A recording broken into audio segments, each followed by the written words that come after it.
The big white ship moved slowly through space like a gentle giant. Its name was USHS Nightingale, and it was not like other ships that fought in wars. This ship was different. It had big red crosses painted on its sides that everyone in the galaxy knew meant one thing. This was a hospital ship. It was a place where hurt people came to get better. Captain Lisa Morgan stood on the bridge and looked out at the stars. She was a tall woman with gray hair who had been flying ships for 20 years. But she had never flown a ship like this one before. The Nightingale was huge. It was 3 times bigger than most warships, but it carried no weapons. Instead, it carried doctors and nurses and beds for sick people. The ship was heading toward a planet called Vega Prime. This planet was in trouble. 2 groups had been fighting there for many weeks. On one side were the humans from Earth and their friends. They called themselves the Terran Federation. On the other side were alien creatures called Zephyrians. They looked like big lizards that walked on 2 legs. They had sharp teeth and claws. They were very good at fighting. The war had been going on for 3 months now. Ships had been destroyed. Planets had been attacked. Many people on both sides had been hurt or killed. The Nightingale was there to help anyone who needed medical care. It did not matter if they were human or alien. If someone was hurt, the doctors on the ship would help them. Dr. Peter Hayes walked through the medical bay. He was the chief doctor on the ship. He was a short man with brown hair and kind eyes. He had been a doctor for 15 years. He had seen many hurt people in his time. But this war was different. The fighting was very bad. The weapons both sides used were very powerful. When people got hurt, they got hurt very badly. The medical bay was full of beds. There were 800 beds in total. Right now, 450 of them had people in them. 300 were humans. 150 were Zephyrians. The human soldiers had been surprised when they first saw alien patients getting the same care as humans. But Dr. Hayes had been very clear. Everyone who was hurt would get help. That was the rule. Commander Jake Sullivan was in charge of communications. He was a young man with red hair who was very good with computers and radios. He sat at his station and listened to signals from space. Most of the time, he heard messages from other ships. Sometimes he heard calls for help. Today was one of those days. A signal came in from far away. It was weak and hard to hear, but Jake could tell it was important. Someone was in trouble. He made the signal clearer and listened carefully. It was coming from a Zephyrian ship. The ship was damaged and the crew was hurt. They needed help right away. Jake called Captain Morgan to his station. She came over and listened to the message. The Zephyrian ship was called the Bloodfang. It had been in a fight with human ships 2 days ago. The fight had been very bad. The Bloodfang had been hit many times. Its engines were broken. Its life support systems were failing. Worst of all, many of the crew were badly hurt, and some were dying. Captain Morgan thought about what to do. The Bloodfang was an enemy ship. The Zephyrians on it had been fighting against humans. They had probably hurt or killed many human soldiers. Some of her crew would not want to help them, but the law was clear. Hospital ships had to help anyone who asked for help. It did not matter who they were or what they had done. She made her decision. She told Jake to send a message back to the Bloodfang. The Nightingale would come to help them. She then called Dr. Hayes and told him to get ready for new patients. They might be aliens, but they were still patients who needed care. Ship changed course and headed toward the Bloodfang. It would take 6 hours to reach them. During that time, the crew got ready. The doctors prepared medicine that would work on Zephyrian bodies. The nurses set up beds in a special section of the medical bay. The engineers made sure the ship's systems could handle the extra load. Not everyone was happy about helping the enemy. Some of the human patients complained. They said the Zephyrians were monsters who did not deserve help. Some of the nurses were scared. They had heard stories about how dangerous Zephyrians could be. But Captain Morgan and Dr. Hayes were firm. They would help anyone who needed it. Amy Chun was the communications officer who worked with Jake. She was a smart young woman who spoke many languages, including Zephyrian. She would help talk to the alien crew when they came aboard. She was nervous about it, but she knew it was the right thing to do. As the Nightingale got closer to the blood fang, other ships appeared on the sensors. These were human warships. They belonged to Admiral Karen Price's task force. Admiral Price was a tough woman who had been fighting the Zephyrians for months. Her ships had been protecting the area around Vega Prime. Jake received a message from Admiral Price's flagship. She wanted to know what the Nightingale was doing. When she found out they were going to help a Zephyrian ship, she was not happy. She thought it was dangerous. What if it was a trap? What if the Zephyrians were planning to attack the hospital ship? Captain Morgan talked to Admiral Price directly. She explained that the Nightingale was protected by law.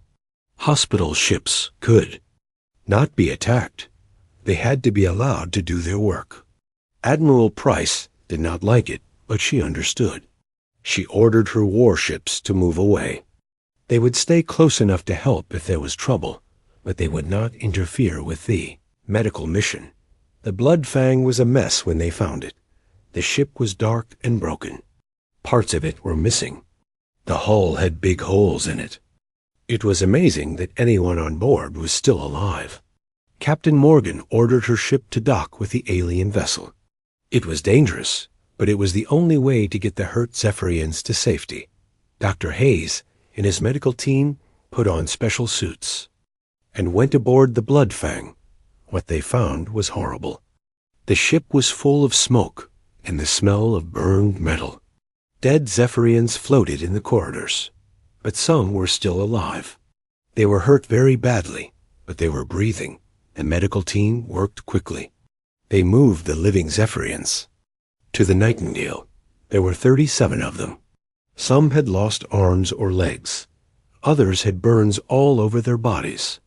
A few were barely conscious. But Dr. Hayes and his team treated them all with the same care they gave to human patients.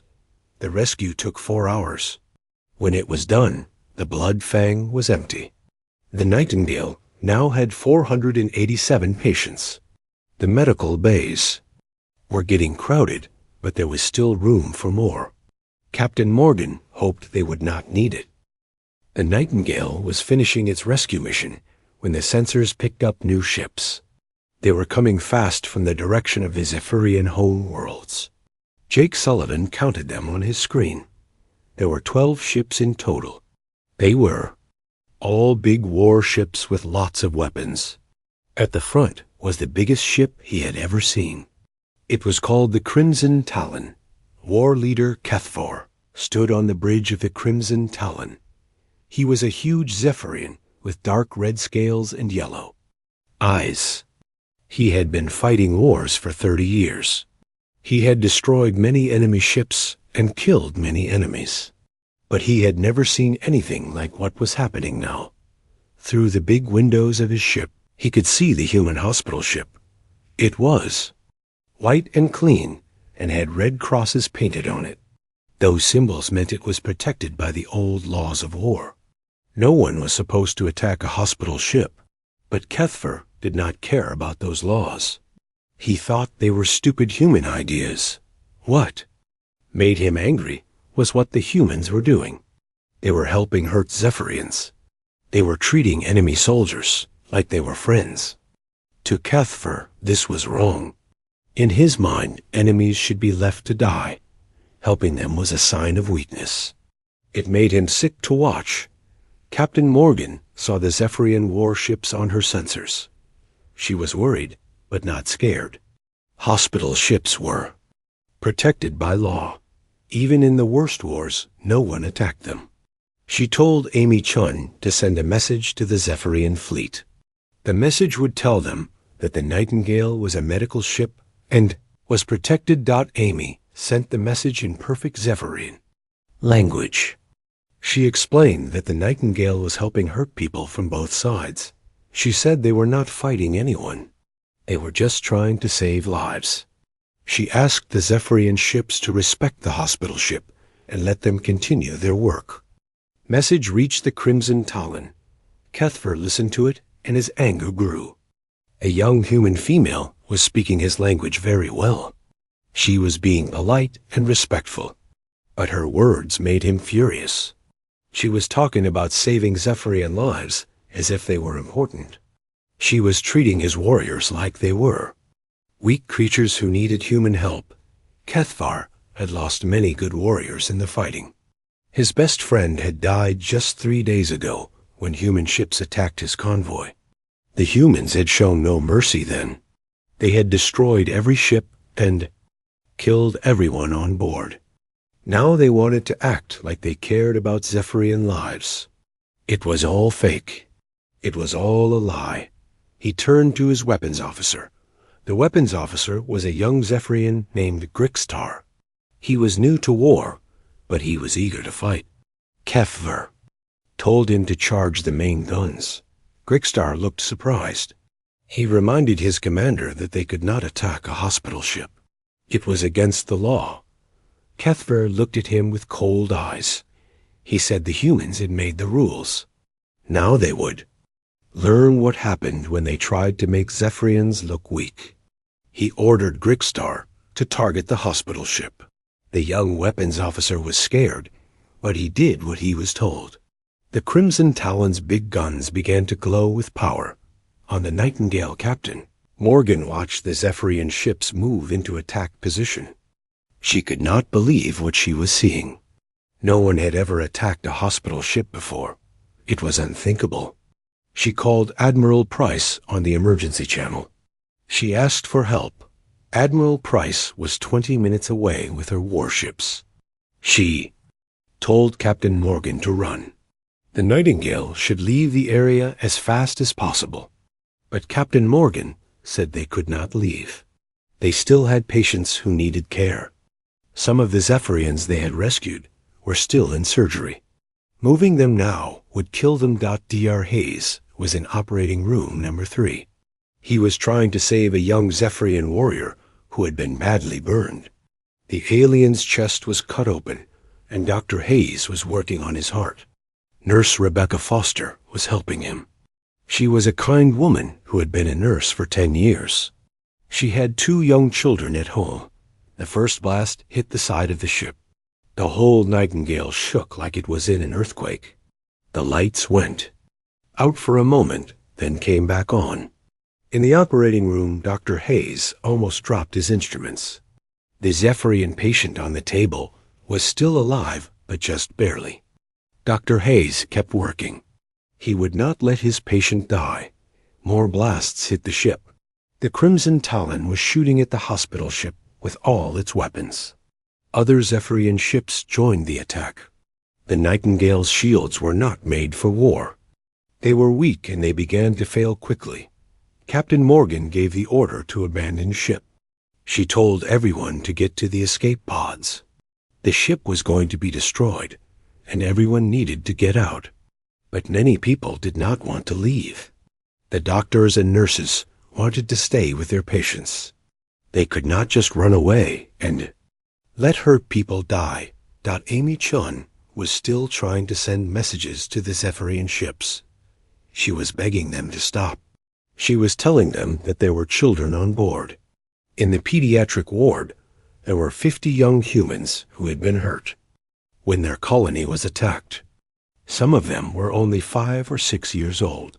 They were too hurt to be moved. The Zephyrian ships did not care. They kept shooting. A big explosion hit the pediatric ward. The whole section was destroyed in seconds. The children inside were killed. Instantly, Nurse Rebecca Foster had run to the pediatric ward to help evacuate the children. She was there when the explosion hit. She died trying to protect a little girl who was only 6 years old. Dr. Hayes heard the explosion but he kept working. His patient was almost stable. Just a few more minutes, and he could save the young Zephyrian's life. But the ship was falling apart around him. Smoke was filling the operating room. The floor was shaking so hard he could barely stand. People were running to the escape pods. But when the pods launched, the Zephyrian ships shot them down. The small pods had no shields and no weapons. They were destroyed easily. The people inside were killed. Some of the escape pods had doctors and nurses. In them, others had patients who were well enough to be moved. Jake Sullivan was one of the last people to leave the bridge. He was still sending distress signals. He wanted the whole galaxy to know what was happening. He wanted everyone to know that the Zephyrians were attacking a hospital ship. He managed to send a full recording of the attack before a blast destroyed. His equipment. The recording was picked up by Lieutenant Commander Ryan Davis. He was flying a small scout ship at the edge of the system. He was supposed to be watching for enemy ships. Instead, he was watching a hospital ship being murdered. He recorded everything: the attack on the medical ship, the destruction of the escape pods, the death of children and doctors and nurses. Captain Morgan was still on the bridge when the final torpedo hit. The Crimson Talon had fired its biggest weapon at the Nightingale's power core. The explosion was huge. It lit up space like a small sun. The hospital ship broke into pieces. The white hull with its red crosses was torn apart. 800 people died in seconds. Dr. Hayes never finished his surgery. The young Zephyrian he was trying to save died with him. All the patients in the inn, medical bays died. The human soldiers who had been getting better. The Zephyrian warriors who had been rescued from the Bloodfang. Even the little children who had been hurt and scared but were starting to heal. War Leader Kethver watched the hospital ship die. He felt satisfied. He had shown the humans that their mercy was worthless.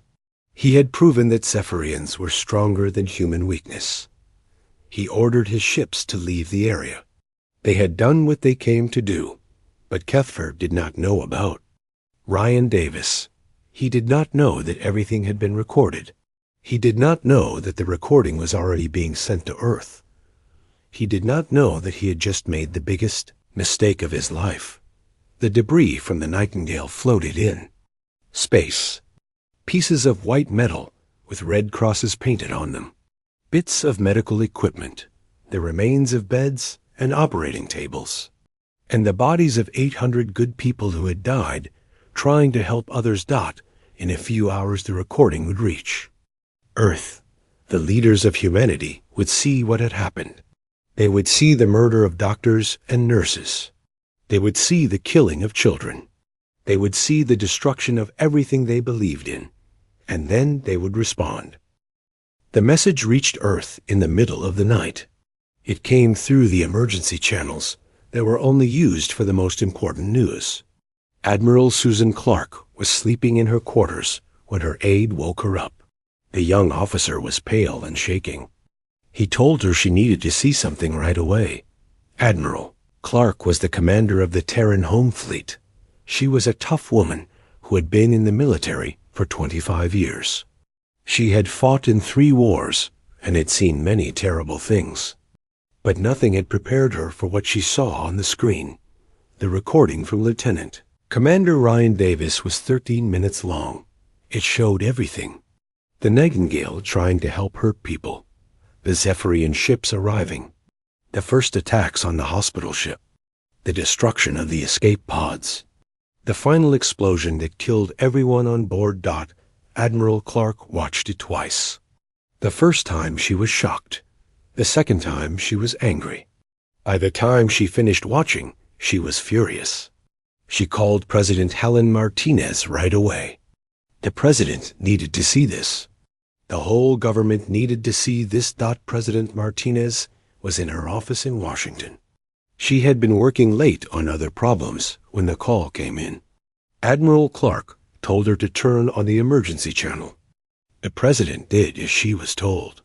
She watched the recording without saying a word The president was a calm woman who did not get upset easily. She had been dealing with difficult situations for 10 years. But as she watched the hospital ship being destroyed, she felt something change inside her.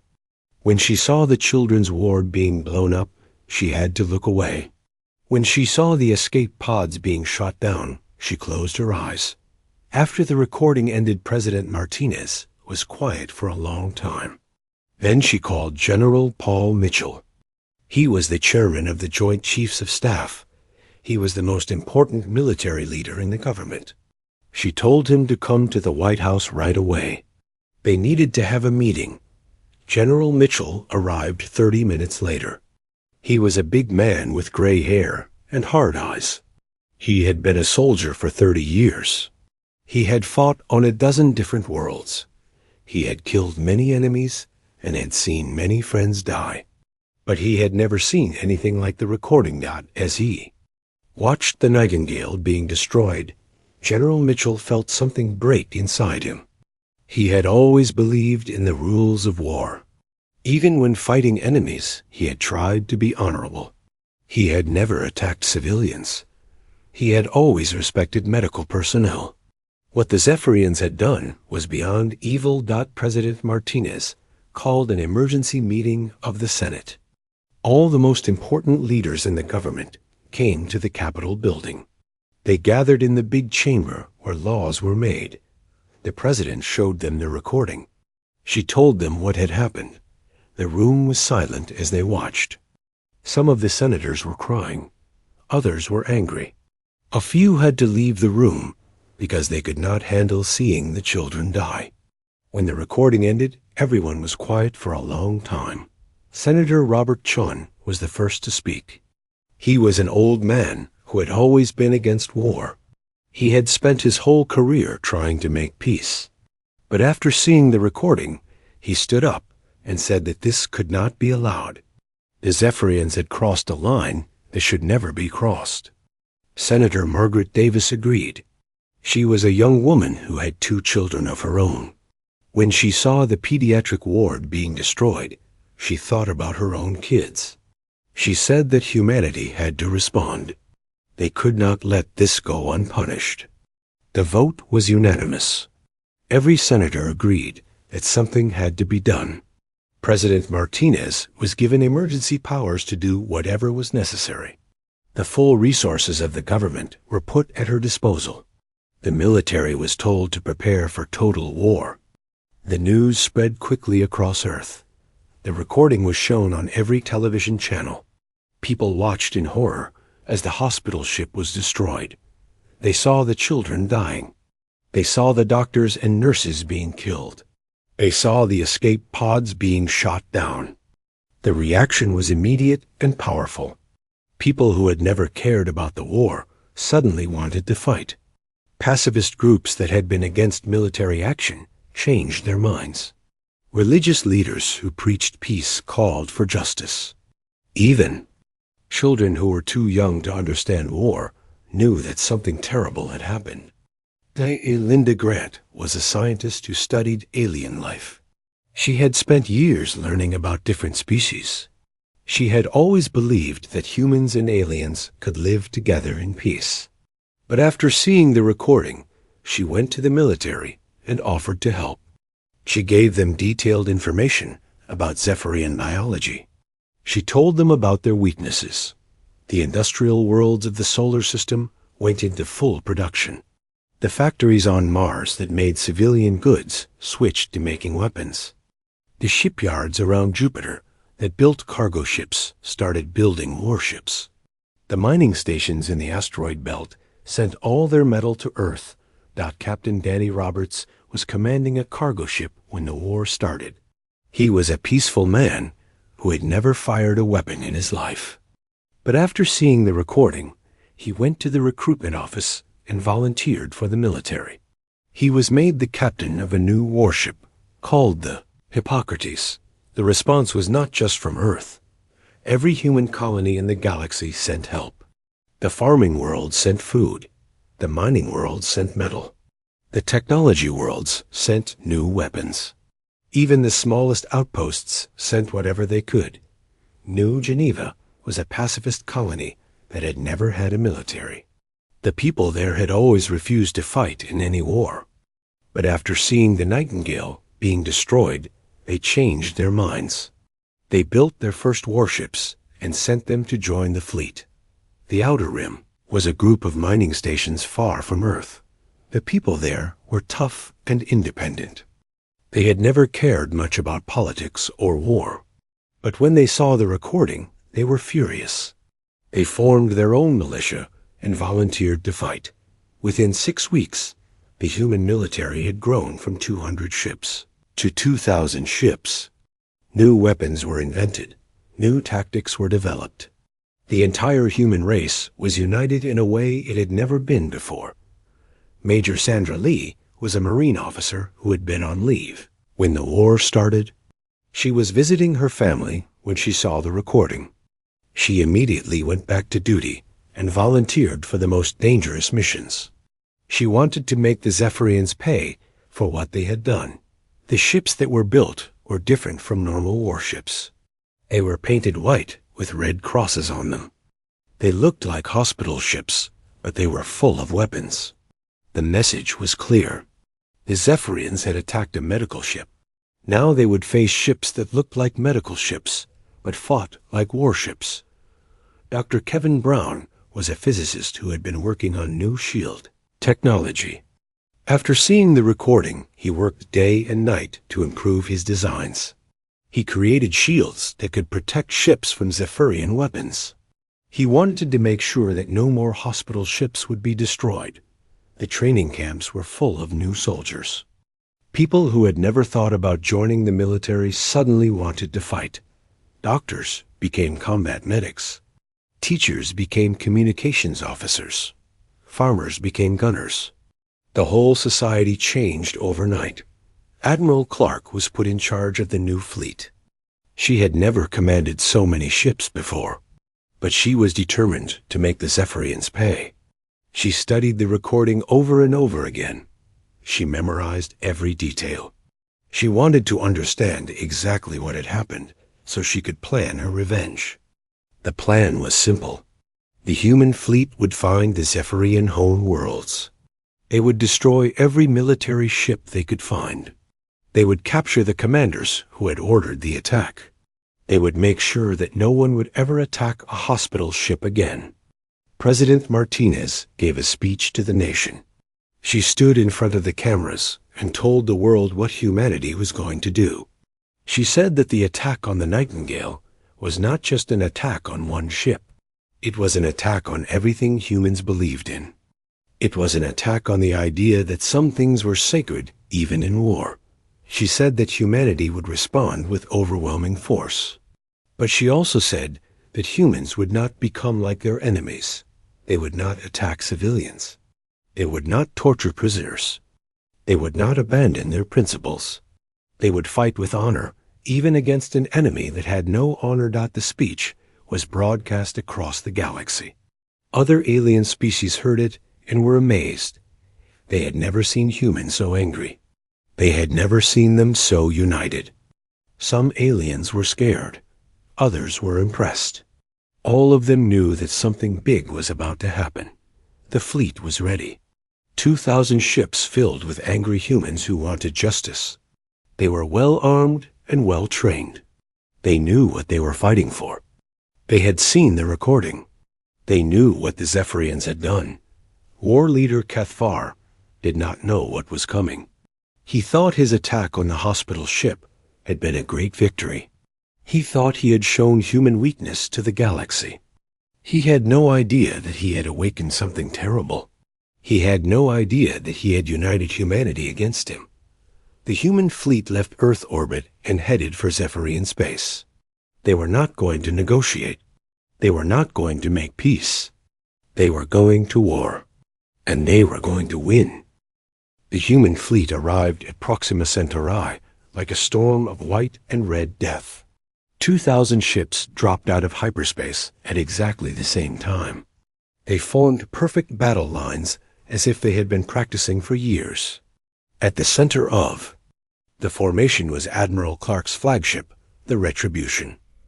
War leader HFY was in his command center when the alarm started ringing. His officers were shouting reports about human ships appearing everywhere. He walked to the big viewing screen and looked out at space. What he saw made his blood run cold. The human ships were not the gray color of normal warships. They were white, like the hospital ship he had destroyed. They had red crosses painted on their hulls, the symbols that were supposed to mean peace. And healing were now on ships that carried death and destruction. HFY had 40 ships in his fleet. They were good ships with experienced crews. He had thought that would be enough to defend the system. Now he was looking at 2,000 enemy ships. The humans had brought 50 times more ships than he had. It was impossible. Admiral Clark stood on the bridge of the Retribution. She was wearing a white uniform with red crosses on it. She looked like a doctor, but she was a warrior. She had come to deliver justice. She opened communications to the entire Zephyrian fleet. Her message was simple. She identified herself as Admiral Susan Clark of the Terran Federation. She said that she had come to respond to the attack on the hospital ship Nightingale. She demanded that war leader HFY surrender immediately. If he did not surrender, she would destroy every ship in the system. HFY listened to the message and laughed. He did not care how many ships the humans had. He was not afraid of them. He had been fighting for 30 years. He had never lost a battle. He would not start losing now. He sent back his own message. He told Admiral Clark that he was proud of destroying the human hospital ship. He said that humans were weak and that their mercy was foolish. He said that he would never surrender to weak creatures who helped their enemies. Admiral Clark listened to his response without emotion. She had expected him to say something like that. She had hoped he would be more reasonable, but she was prepared for war. She gave the order to attack. The battle began with a wave of missiles. The human ships fired thousands of them at the same time. The sky filled with streaks of light as the missiles raced toward the Zephyrian ships. The Zephyrian fleet fired. Back with their plasma cannons. Captain Danny Roberts was commanding the battlecruiser Hippocrates. He had been a peaceful cargo ship captain just 6 weeks ago. Now he was leading a squadron of 12 warships into battle. His target was the Crimson Talon itself. The Hippocrates was hit by plasma fire from 3 Zephyrian ships. The new shields that Dr. Kevin Brown had designed absorbed most of the damage. The ship shook, but it did not break. Captain Roberts ordered his gunners to return fire. The human weapons were different from what the Zephyrians expected. They had been designed specifically to fight Zephyrian ships. Dr. Linda Grant had told the weapons designers about weaknesses in Zephyrian armor. The human guns cut through the enemy ships like knives through paper.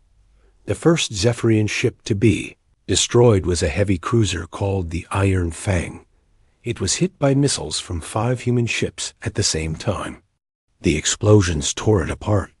In seconds, the crew of 400 Zephyrians died instantly. War leader HFY watched his ships being destroyed one by one. His weapons were not working well against the human shields. His armor was not stopping the human weapons. In 10 minutes, he had lost 15 ships. The humans had lost only 2. He tried to call for reinforcements. He sent emergency messages to other Zephyrian fleets. But the human ships were jamming his communications. No one could hear his calls for help. He was trapped in the system with no way to escape. Major Sandra Lee was leading a squadron of marine ships. Her job was to capture enemy commanders alive. She wanted to take war leader HFY prisoner. She wanted him to face trial for what he had done to the hospital ship. The Marines had new weapons and new armor. They had trained for weeks to fight Zephyrians in close combat. They knew how to use the aliens' weaknesses against them. They were ready for revenge. The Crimson Talon was surrounded by human ships. Captain Roberts had brought his entire squadron. around the enemy flagship. The big Zephyrian ship was firing in all directions, but it could not hit enough targets. The human ships were too fast, and too many. War leader Kethvar realized that he was going to lose. His flagship was badly damaged. Most of his fleet was destroyed. The humans were closing in on him. He had two choices. He could surrender, or he could fight to the death. He chose to fight. He ordered his remaining ships to attack the human flagship. If he was going to die, he would take Admiral Clark with him. He would show the humans that Zephyrians were not afraid of death. The final attack was desperate and wild. The surviving Zephyrian ships charged straight at the Retribution. They fired everything they had. They did not try to defend themselves. They just wanted to do as much damage as possible before they died. Admiral Clark watched them coming. She admired their courage, even though she hated what they had done. She ordered her ships to destroy the attackers. The human fleet concentrated its fire on the charging Zephyrians. The space around the Retribution became a storm of explosions. Zephyrian ships were destroyed one after another, but some of their weapons got through. The Retribution was hit several times. The flagship shook, and some of its systems were damaged, but the human ship did not break. The shields held. The armor protected the crew. Admiral Clark was still alive, and her ship was still fighting. The Zephyrian attack had failed. The last Zephyrian ship to be destroyed was a destroyer called the Blood Claw. It was hit by missiles from 6 human ships. The explosion was so bright that it lit up the entire system. With its destruction, the Zephyrian fleet was gone. Only the Crimson Talon was left. War leader Kethvar's flagship was badly damaged, but it was still alive. Its weapons were broken. Its engines were failing, but it was still floating in space. Major Lee and her Marines attacked the Crimson Talon. They used special ships that could cut through the enemy hull. They made holes in the Zephyrian ship and sent Marines inside. The fighting was brutal and close. The Zephyrian crew fought hard. They knew they were going to die or be captured. They used their claws and teeth as weapons. They fought in the corridors and the engine rooms. They made the humans pay for every step, but the Marines were better trained and better equipped. They had studied Zephyrian fighting techniques. They knew how to defeat the aliens in close combat. Slowly they fought their way through the ship. Toward the bridge, War leader Kethvar was waiting for them. He was in his command center with his personal guards. He had a plasma rifle in his hands, and he was ready to fight. He would not surrender to the humans. The Marines broke through the door to the bridge. Major Lee was the first one through. She saw War leader Kethvar standing behind his command chair. He was a huge alien with dark red scales and yellow eyes. He looked like a monster from a nightmare. The fighting was quick and vicious. The Zephyrian guards attacked with their claws and teeth. The Marines fought back with their weapons and their training.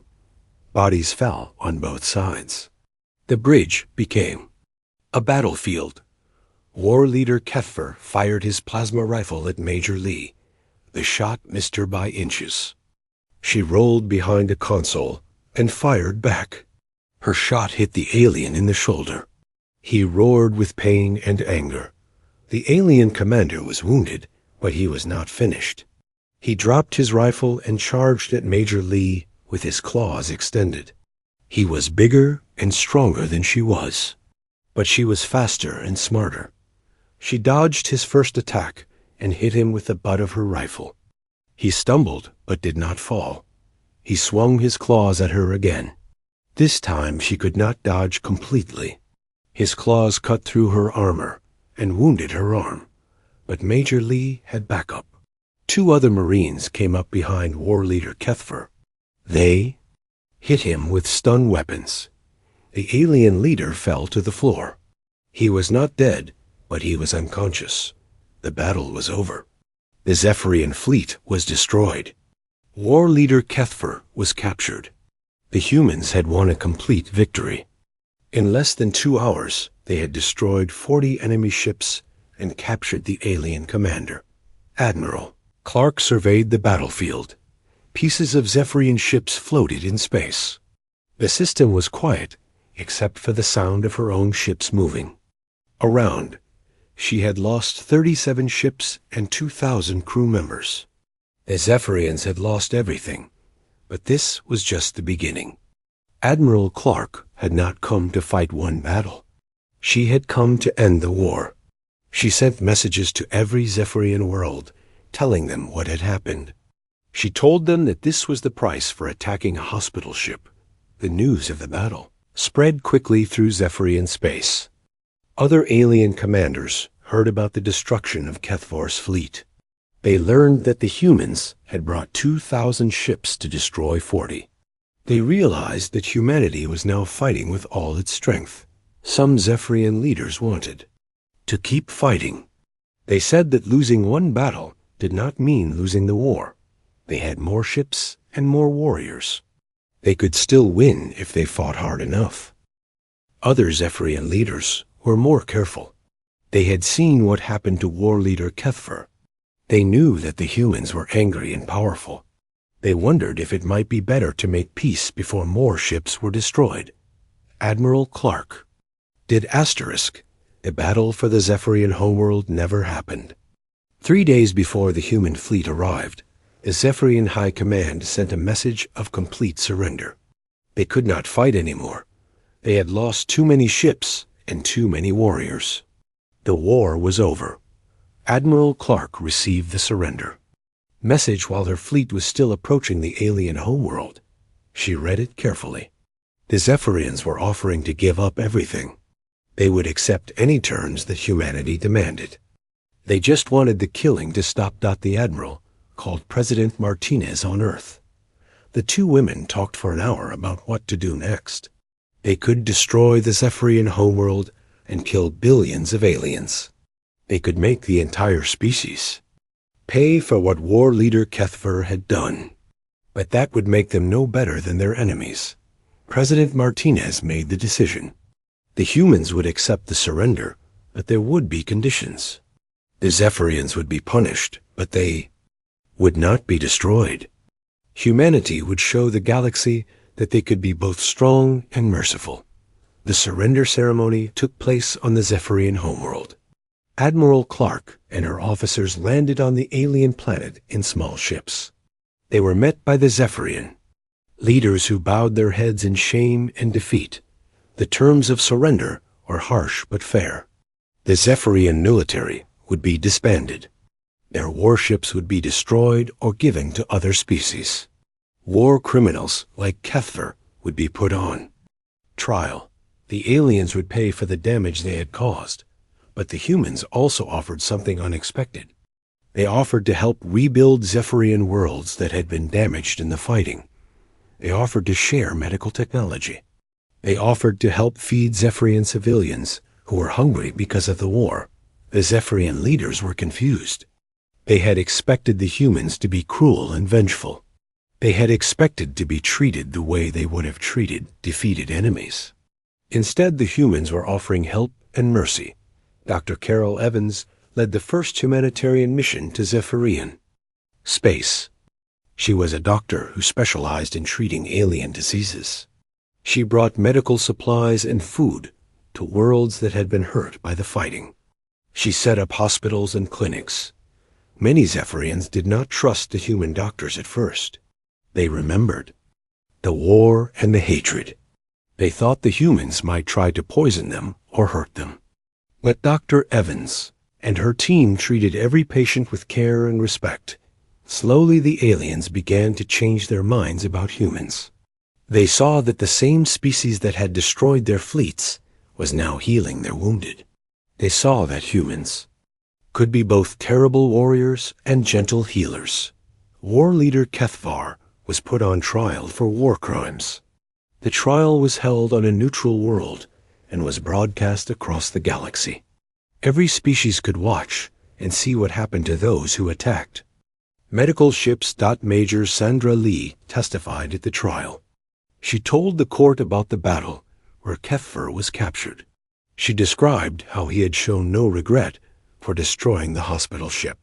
She said that he was proud of killing children, and doctors doubt the evidence against Keffer was overwhelming. The recording from Lieutenant Commander Ryan Davis was played for the court. Everyone could see the deliberate attack on the Nightingale. They could see the escape pods being shot down. They could see the murder of innocent people. Keffer's defense lawyers tried to argue that he was just following orders. They said that attacking the hospital ship had been a military necessity. They claimed that the Nightingale had been helping enemy soldiers and was therefore a legitimate target. The judges did not accept these arguments. They said that hospital ships were protected under all circumstances. They said that there was no excuse for attacking medical personnel. They said that what Keffer had done was murder. The alien commander was found guilty on all charges. He was sentenced to life in prison, but there was a special condition to his sentence. He would be forced to work in human hospitals, treating Zephyrian patients. He would have to see humans helping his own people. At first, Keffer refused to work. He said he would rather die than help humans save Zephyrian lives. But after months in prison, he began to change. He saw human doctors working day and night to help his people. He saw them treating Zephyrian children with the same care they gave to human children. Slowly, Keffer began to understand what he had destroyed when he attacked the Nightingale. He began to see that the human doctors were not weak. They were strong in a way he had never understood. Their strength came from caring about others, even when those others were enemies. The Galactic Council met to discuss new laws about protecting medical ships. Before the war, the laws had been weak and poorly enforced. Many species ignored them when it was convenient. The destruction of the Nightingale had changed everything. The human representative to the council was Ambassador Karen. White. She was a former military officer who had lost friends on the Nightingale. She spoke passionately about the need for stronger protections for medical personnel. She proposed the Nightingale Accords. These would be new laws that would make it a serious crime to attack any medical ship or facility. The punishment would be severe and would be enforced by a joint fleet from multiple species. Every species in the council voted for the new laws. Even former enemies of humanity supported them. The destruction of the hospital ship had shocked the entire galaxy. No one wanted to see anything like it happen again. The enforcement fleet was created with ships from 12 different species. Humans provided the most ships, but they were not the only ones. Even some Zephyrian vessels joined the fleet after. Their world was rebuilt. Captain Danny Roberts was given command of one of the enforcement ships. It was called the Nightingale II, and it was both a warship and a hospital ship. It could fight to protect medical personnel, or it could provide medical care to those who needed it. The first test of the new laws came 2 years later. A species called the Vorthik attacked a medical station that was treating refugees from a civil war. The enforcement fleet responded immediately. Captain Roberts led the attack on the Vorthik ships. The battle was quick and one-sided. The aliens who had attacked the medical station were either destroyed or captured. The message was clear. Medical personnel were protected, and anyone who attacked them would be punished. Dr. Carol Evans expanded her humanitarian work. She set up medical schools on Zephyrian worlds where humans and aliens could learn together. She created exchange programs where human doctors could learn about alien medicine and alien doctors could learn about human techniques. One of her students was a young Zephyrian named Thesic. His father had been killed in the war, but he did not hate humans. Instead, he wanted to learn from them. He wanted to become a doctor like the humans who had helped rebuild his world. Thesic worked hard and became an excellent doctor. He specialized in treating both human and Zephyrian patients. He opened a clinic on the border between human and Zephyrian space, where anyone could come for help, regardless of their species. The memorial to the Nightingale was built in orbit around Earth. It was a beautiful structure made of white metal and crystal. The names of all 800 people who had died on the hospital ship were carved into the walls. Captain Lisa Morgan's name was at the top of the memorial. Below, it were the words she had lived by. We heal the wounded regardless of who they are or what they have done. This is what makes us human. Every year on the anniversary of the Nightingale's destruction, representatives from every species in the galaxy came to the memorial. They remembered the people who had died trying to help others. They renewed their promise to protect medical personnel. War leader Kethver was eventually released from prison. He had served 15 years and had worked in human hospitals for most of that time. He had learned to see humans differently. He had learned to see himself differently, too. He spent the rest of his life working to prevent other wars. He traveled to different worlds telling young Zephyrians about what he had done and why it was wrong. He wanted to make sure that no one else would make the same mistakes he had made. The galaxy was different after the Nightingale. Wars still happened, but they were fought differently. Medical ships and hospitals were respected by everyone. Wounded soldiers were treated humanely. The rules of war meant something again. Humanity had shown the galaxy something important. They had proven that it was possible to be both strong and merciful. They had shown that the greatest strength came not from the ability to destroy, but from the willingness to heal. The white ships with red crosses that had once brought death to Zephyrian fleets now brought hope to the entire galaxy. They were symbols of humanity's promise that medical care would always be available to those who needed it, regardless of species or politics. Children on 100 different worlds learned about the Nightingale in school. They learned about the doctors and nurses who had died trying to help others. They learned about the importance of protecting those who heal the wounded. The story of the hospital ship became a legend that was told across the galaxy. It was a reminder that some things were sacred even in war. It was a promise that those who helped others would always be protected. And in